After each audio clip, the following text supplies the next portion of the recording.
So we're wrapping that up. I had a couple things I wanted to ask you guys because we haven't really talked about it. It's not like super playoff related, but what'd you think of the two Maple Leafs related moves, Giordano and Spezza? Thoughts on that?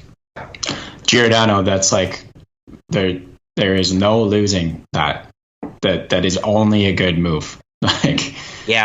So I'm going to keep it brief on that one and say that is just a great Toronto Maple Leafs move that cannot go wrong. And then Jason Spezza, man, that sucks. It's literally maybe the only time EA Sports NHL has ever gotten it right, and that's that he was 5 points off of 1,000 points, and it seemed like that happened every single time in that video game. Just should friggin' play. I know, right? Yeah.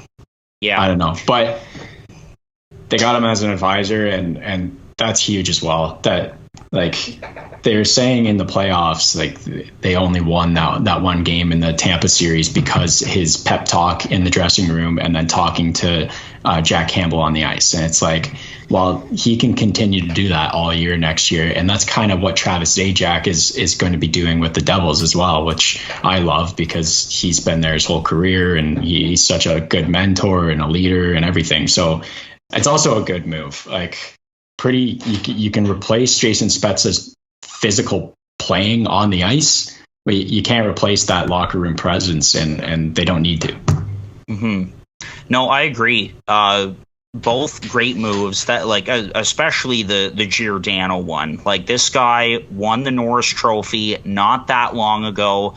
He's not a young guy, but he's still a very good NHL defenseman, and I thought he was terrific in his short time with the Maple Leafs. I guess the original offer was around $1 million, and he was willing to knock $200K off of that and take $800,000, and that's just a great deal, and that's what we're going to see a lot of for the Maple Leafs, right? It's getting really good players on good deals like that. We saw it with Michael Bunting last offseason, and now we're seeing it with still an elite defenseman in Mark Giordano. So love that. Jason Spezza, great career, first of all, 19 seasons. Think about his prime days playing for the Ottawa Senators.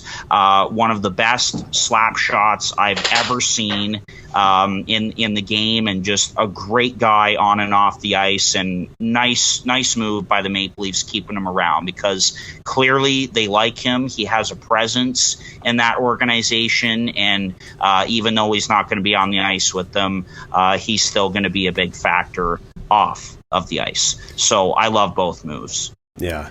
With the Giordano thing, I've seen some people in comments, when it happened. First of all, I was stoked for that move. And then for the Spezza move, I was kind of, mixed emotions because I don't think he's quite the player he used to be. This year was kind of a down year, and you could see he's sort of winding down in and out of the lineup, and you felt bad every time he was scratched. So I think it's good he's sticking around, just not on the ice. And Chris Johnson actually called that a few weeks ago. But the Giordano move, I've seen some people criticize when it happened that, what's $200K going to do type thing, because they heard they offered him $1 million and he signed for $800K.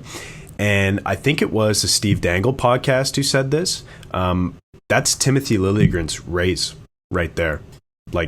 That literally pays to keep that guy around. So, $200K might not seem like much in the grand scheme of things, an $82.5 million cap, but if that's giving a raise to one of your young defensemen, I think that's the best you can do, as a player. So wanted to ask you guys about that. I haven't had a chance to talk about it with anyone, so I wanted to bring it up.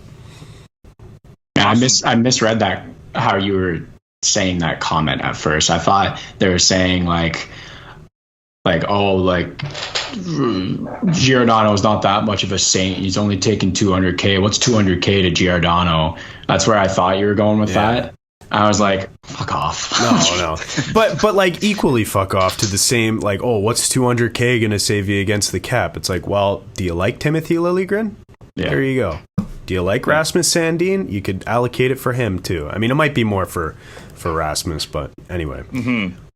Yeah, it means more than you think to a team that's trying to contend and is right up against it when it comes to the Caps. So, no, both great moves all around on and off the ice.